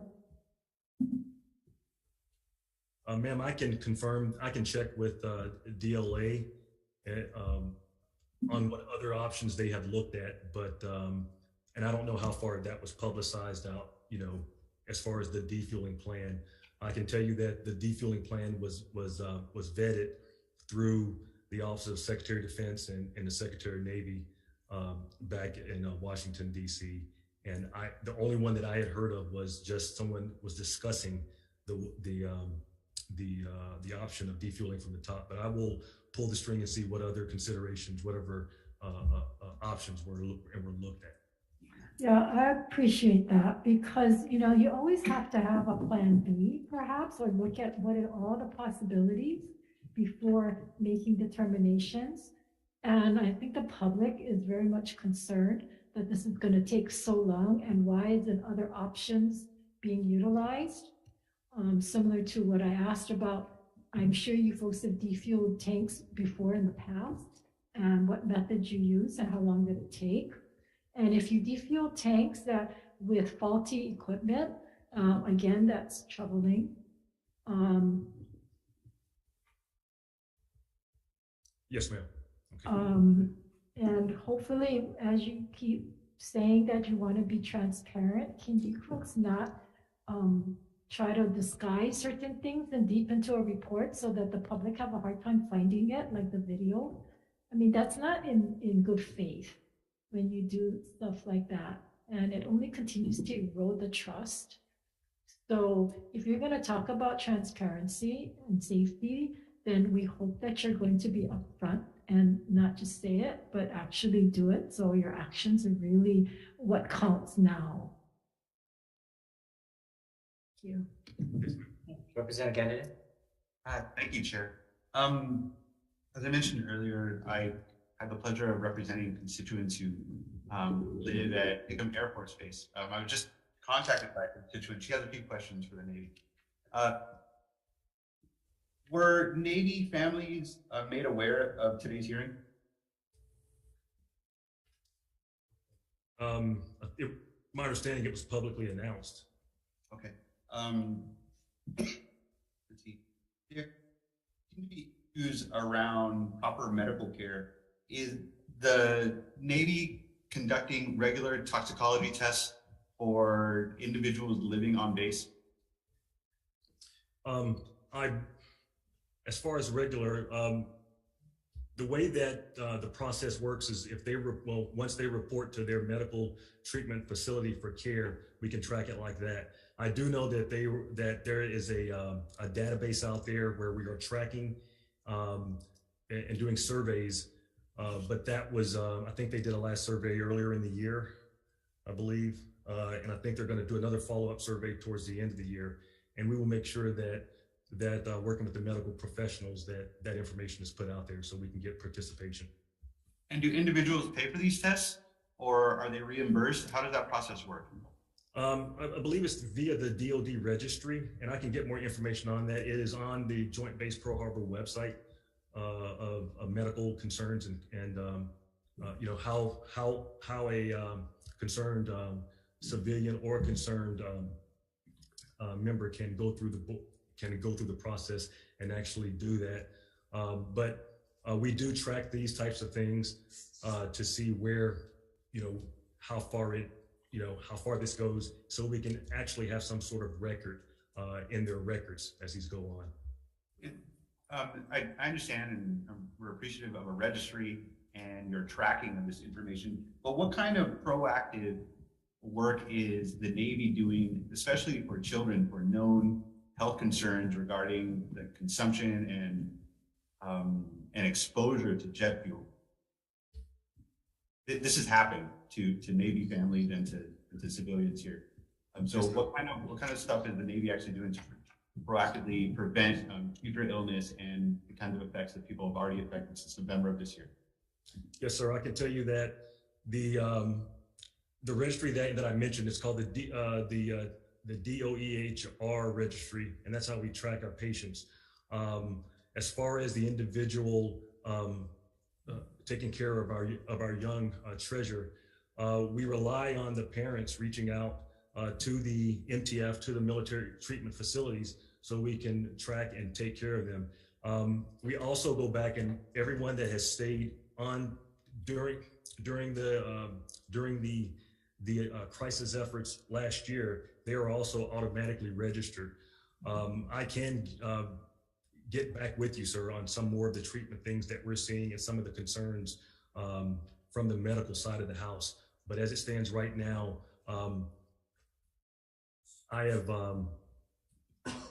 I've seen probably less than, according to phone calls to my constituent office where we handle this, I've seen less than 20 or 30. I'm not saying that they're not out there, but yes, sir, the key is getting out there, talking to the folks and letting them know that we are looking at them, and also providing, making sure that our medical professionals are also aware of this issue so they can raise the flag to us. And one last question from our constituent. Yes, is the military doing air quality testing? I don't know if we're doing air quality testing or not. As far as when we do it for normal generators. Yeah, I guess I'd have to know better, sir, what's meant by air quality testing of what spaces. Do we have any idea? Let's see. The toxicology tests that people seem to be paying for are coming back troubling. And families that are on base have concerns about breathing in fumes from jet fuel, as they did for weeks in November and December of last year. So is the Navy continuing to do air quality, like vapor monitoring testing, or is it just this discussion of water testing and these Sentinel Wells, that kind of thing? Yes, sir. So just to clarify too, we're the sampling that we're doing of the water distribution system in the homes is just water testing. We're not doing any air testing that I'm aware of, and I'm not aware of any thoughts from the regulatory community that would be appropriate. We would be more than interested to discuss with the regulatory community if they thought that was appropriate, but I've never heard that as something that was advised. The soil vapor monitoring I was talking about, that's really up at Red Hill itself, and that's to really analyze the soil. So it's very different than I think what you're referring to, which sounds like it's within the homes. Thank you. Okay, I have some questions. My understanding in the reporting is that there was $1 billion appropriated by the Congress to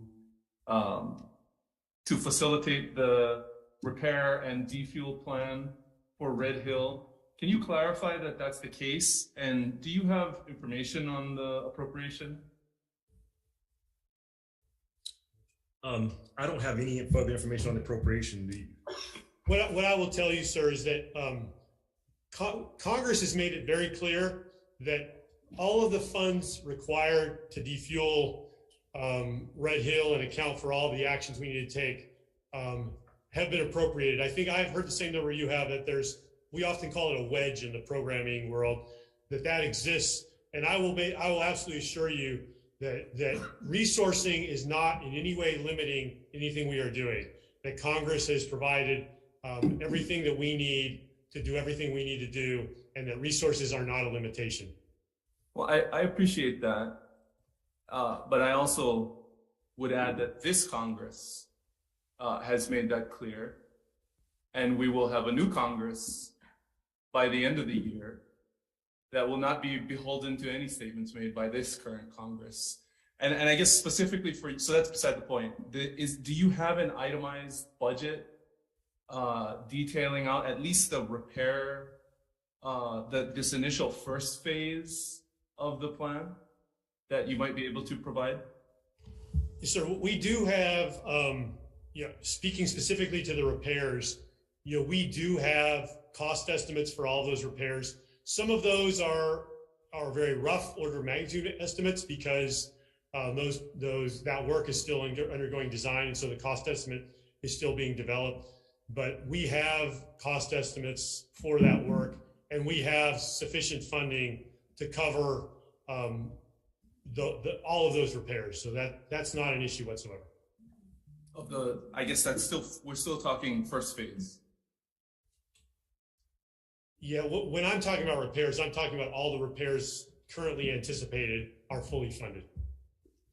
So can you maybe I'm getting tripped up between you, Rear Admiral Vandelay, and Rear Admiral Barnett's description of the phases of the project, because my notes were that the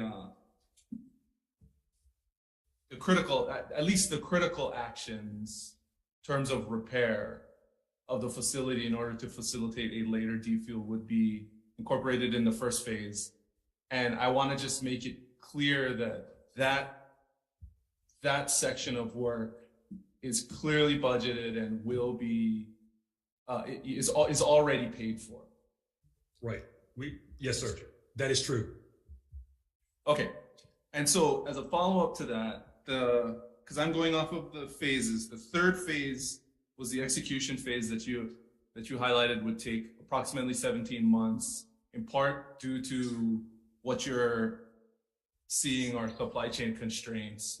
But what I thought I heard was a significant part of that would be the actual procurement of the work to facilitate defueling. Am I understanding that correctly? There will be some of the, it'll kind of bleed over from phase 2 into phase 3.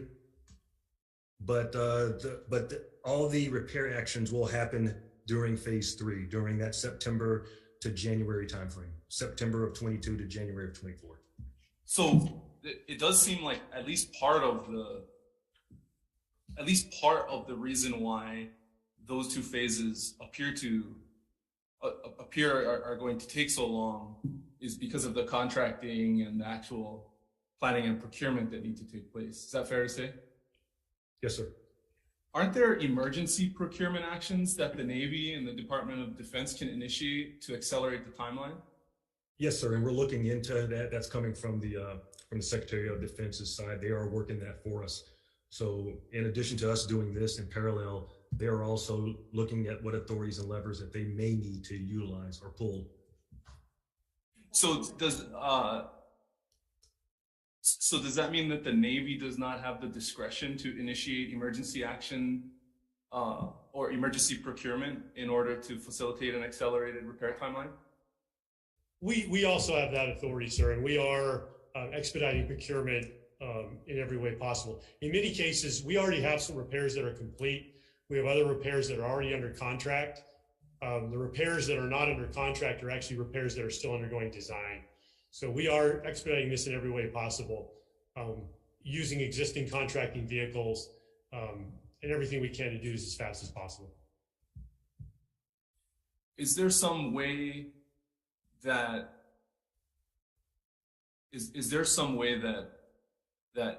that could be validated to give the public assurance that that every emergency step possible within the discretion of the Navy was taken, so that if in fact there were emergency steps that we find out about later that could have accelerated the timeline, that those indeed were steps that were either elected to be taken or not from civilian command in Washington. Does that make sense? Yes, sir. We would welcome, once we have, the remaining work design and in procurement, we would welcome, engagement with regulatory agencies to review our timelines with us. I guess, so then the follow-up would be for Kathy and Director Char in the Department of Health. I do appreciate the comprehensiveness of the facilities assessment and the third-party review that took place. I haven't heard any comment from the department as to the integrity of those reports. The discussion has been more about the timeline of the defueling and the completeness of the plans. So I'm wondering if there's some way, as the Navy has indicated they are open to validate whether, from an operational standpoint, the Navy is going as fast as they say they are going, and there's no other way to go faster. Yeah, we welcome any discussion with the Navy on trying to shorten the time frame to get this to defuel in a safe manner. So I think once we have an opportunity to look at all the reports, we could have that discussion. So maybe an item. I do have with the indulgence of the committees, I do have a few other clarifying questions that hopefully can be addressed really quickly. The first is there was a brief discussion about just pumping the fuel out of the top of the tanks. And I have heard this question also. Some pumps were used during the response. So can you, in layman's terms, non-engineering terms, can you just explain why that would be so dangerous that it was deemed infeasible before being presented as an alternative? So, sir, if just kind of in layman's terms, if you think about the potential risk of pumping through a portable sump pump through portable hoses over 100 million gallons, and you did some risk analysis of the potential for release in that sort of a, very expeditionary sort of pumping arrangement, the risk analysis, from my estimation would be that would be considered a fairly high risk sort of operation compared to pumping through well-constructed, well-engineered distribution system that has been assessed. Just the risk profile between those two options is going to be such that, again, we would be willing to have this discussion with the Department of Health and other regulatory agencies. From my engineering estimation, the risk profile of pumping through a temporary system as compared to a well-constructed system there's a significant differential there.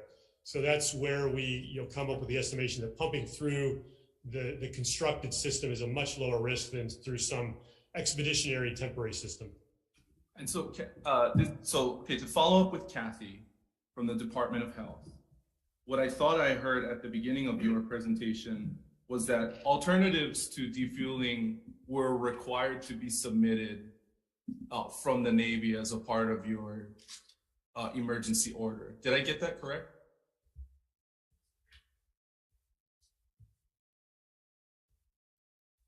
Dr. Char has her hand up. I'm sorry?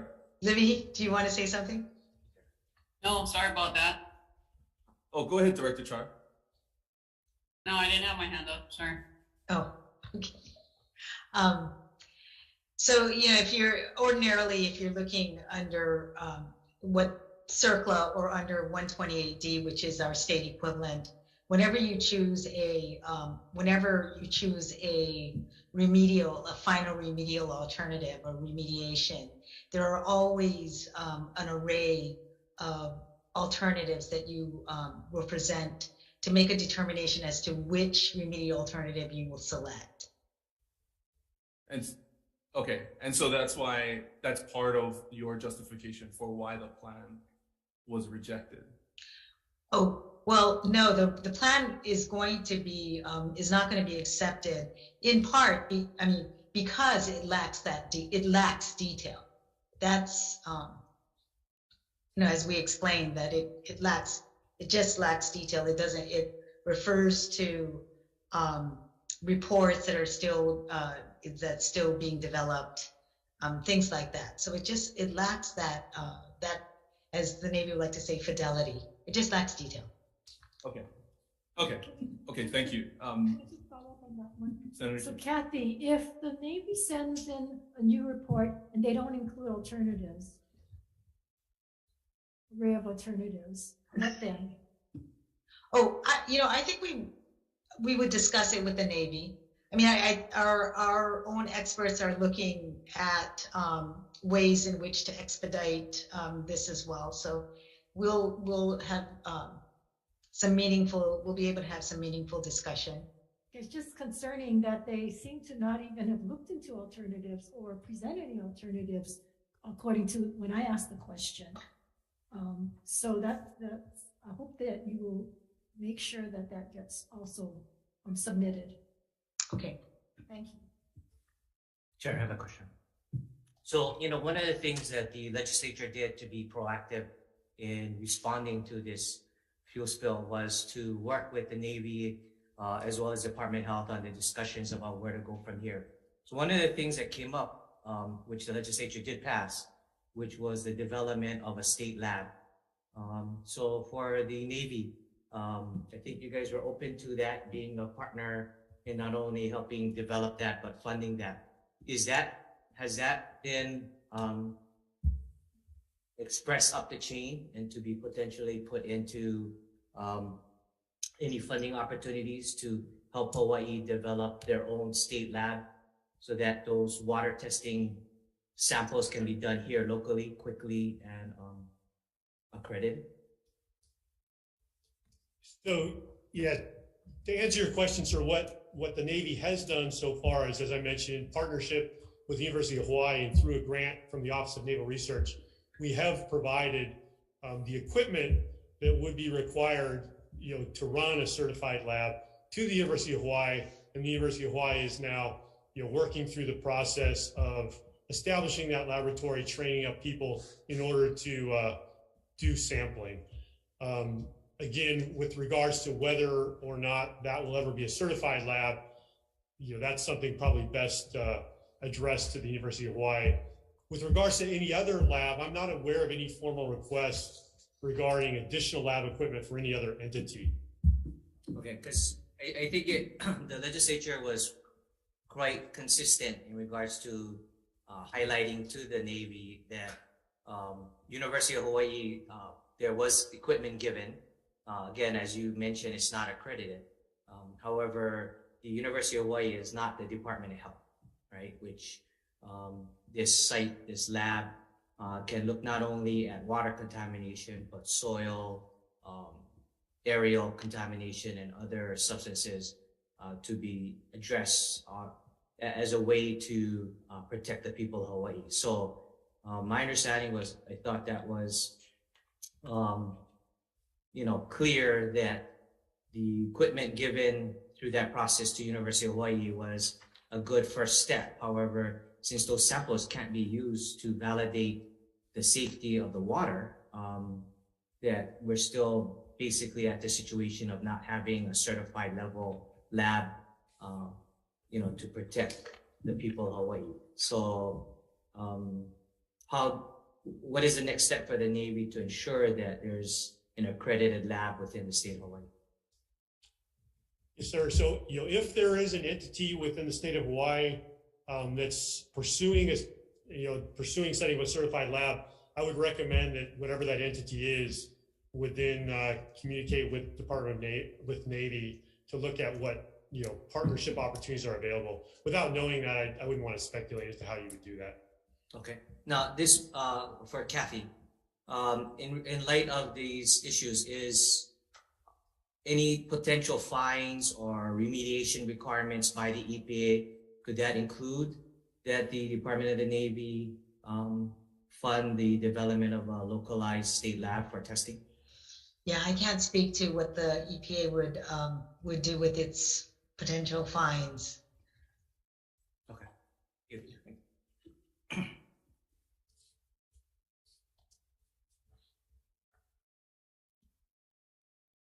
Much. I have a clarifying question for the Navy, specifically about the lava tube that you folks had just found.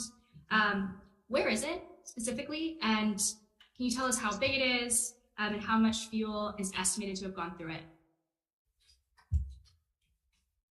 Yes, ma'am. Let's see here if I had some notes on this. So there is a lava tube. It was documented, my understanding, since the 1940s in something called the Stearns Report. And it was included in a diagram shared in 10 December at the Aquaculture Recovery Focus Group, as I understand it. The lava tube is not a threat for the spread of gross contamination. It's in a consistently submerged portion of the development tunnel, hundreds of feet from the exposed water surface where floating fuel was observed. So the natural flow direction of groundwater in the tunnel is away from this lava tube, and the pumping to create a capture zone additionally pulls away from this lava tube. So in summary, the lava tube has been well known, historically. It may not be true currently, but all of our estimation is that it is not any contributor to the spread of contamination. Thank you. Thank you, Chair.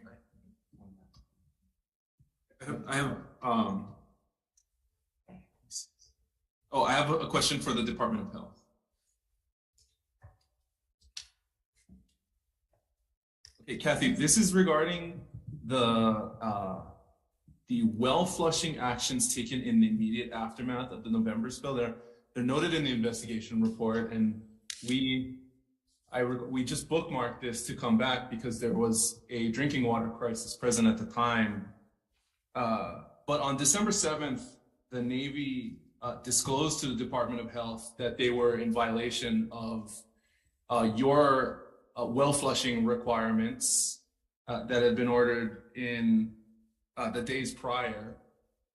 And so the question is whether you have initiated or do intend to initiate an investigation as to whether there were violations by the Navy of the Clean Water Act as it relates to those reported flushing actions.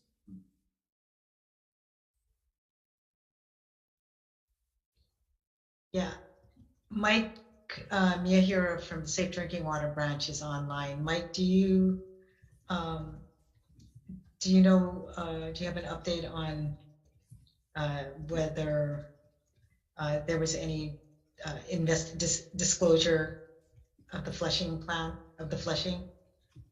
No, I don't, but that would be under the jurisdiction of our clean water branch, and I can certainly follow up on that issue. Thank you. That would be nice, and I would ask that you. We'll report back. Thank you. Thank you. Oh, okay. And then one more question for I believe this would be Rear Admiral Vanderlei. You know, in your assessment of so thank you very much for clarifying. You know, the discussion, your comments about the risk assessment that was done to determine that, you know, the repair plan that you've put forward is the safest possible way to defuel the facility. One question I had is, what dangers are presented because of the fact that the fuel that's present in the facility has been sitting there for so long? There's a normal cycling interval that takes place regularly, is there not? And this fuel has been sitting in there for at least 8 months.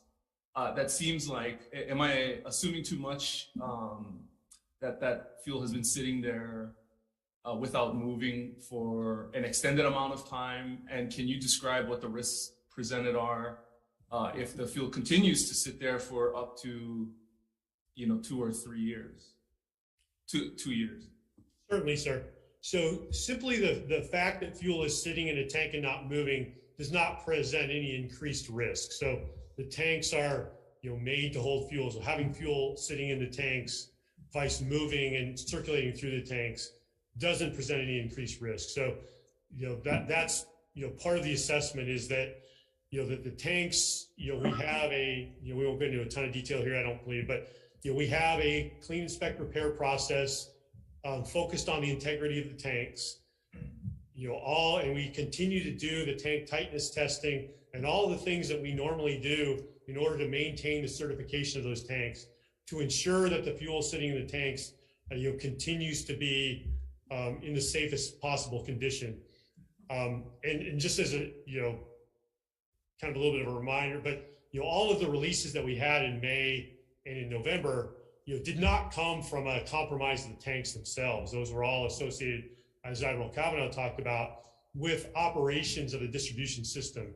So again, we will continue to do all the things we need to do to ensure that the tanks are safe, to include the normal tank tightness testing and ensuring, you know, maintaining certification of those while the fuel, you know, remains there waiting to be defueled.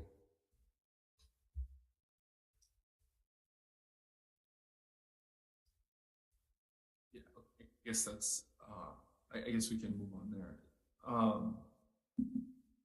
You know, I guess the last question for me personally is, what is your assessment of who will be held accountable if, obviously we haven't set any concrete guidelines because there's still some negotiation that I guess needs to be had with the Department of Health as to the timeline on the defuel plan. But, you know, as it stands, based off of your proposed timeline, we will have a new Congress and potentially a new president, neither of which are beholden to any of the commitments made to the state of Hawaii at the completion of this this plan. And so what will the Navy do to hold the people accountable for not achieving, you know, your articulated timelines on this project? Yes, sir. That's a good question. And I can tell you that, you know, this, as you know, we're being part of DOD is setting up a joint task force.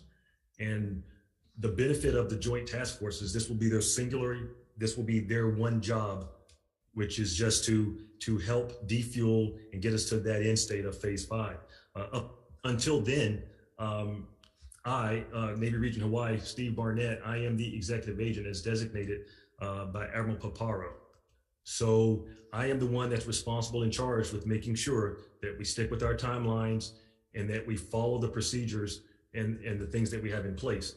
I'm also charged with doing whenever the Joint Task Force commander is identified, and then when the turnover happens, that I do a complete turnover with that person.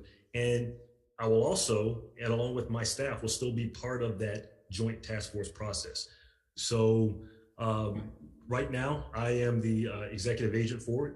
And until the Joint Task Force takes over, that's where I will be. And then I will be in the process along with the rest of my staff who has been working with our regulatory partners, with DOH and with EPA. So we're going to be part of that process. And our battle rhythm is frequent and it's often as we meet with our partners, our regulatory partners, and as we meet internally to make sure that we stick to these timelines and push through it. Thank you for the commitment, Rear Admiral Barnett. That's going forward. To date, there were a number of failures that were identified at the leadership level all the way down through as a result of the investigation.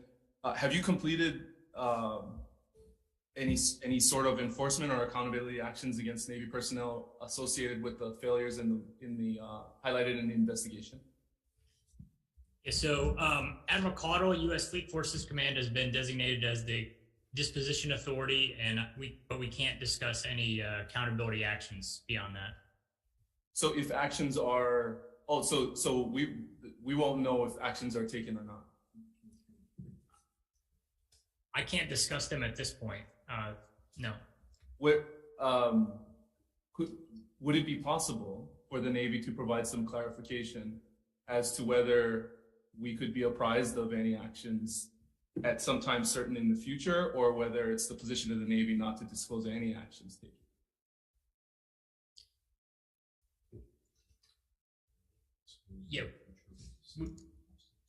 Yeah, that will be up to the Consolidated Disposition Authority and the Department of the Navy on how that information is released, if and when. But at this point, it would be premature to talk about that. Do you have an assessment of when it would be appropriate to talk about? I don't have a timeline for the actions of the Consolidated Disposition Authority. No. Well, I'm glad that going forward, if there are actions that need to be taken for accountability on the plan, that we can look to Rear Admiral Barnett. Thank you.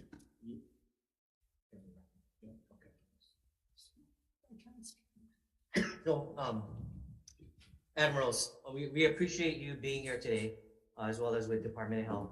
One of the things that we did highlight to the Secretary to the Navy, as well as others, is the fact that we're requesting transparency and open communication with your command, as well as with the command in Pentagon and PACOM. In order to rebuild trust, it requires communication, trust building activities, working together on a common goal.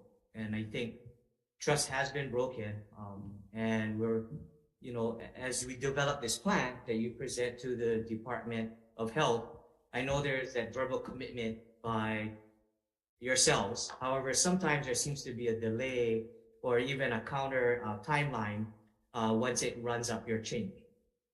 Initially, just months ago, there was a sense that this might take 12 months, and now we're moving on to 24 plus months potentiality, right, for the actual defueling. So, one of the things that, we appreciate the sentiments of the Navy and your commitment to making it right. And so, we're looking at your guys' leadership and your commitment and your word to the people of Hawaii that you'll continue to work with full commitment on developing a detailed plan that can get approved by Department of Health. And then the people of Hawaii can have something to account for in regards to your process through the remediation and then eventual shutdown of this facility. Chair, any final comments? Admirals, I'd like to thank you very much for making yourselves available. I do acknowledge that this is the Hawaii State Legislature. We do not have oversight authority or jurisdiction over you or the United States Navy, and the fact that you've come here voluntarily to present and to answer questions, I think is very admirable and shows in a lot of ways your willingness to continue to have an open dialogue with the public and with the legislature. So I would like to convey my sincere appreciation and gratitude to the three of you, especially for coming and making yourselves available and presenting, and also to the Department of Health and the Board of Water Supply for making yourselves available as well. Members, if you have any other follow-up questions, then you can please direct it to the chairs, and we will try and facilitate that going forward. And on that note, thank you very much. This briefing is adjourned. Hello.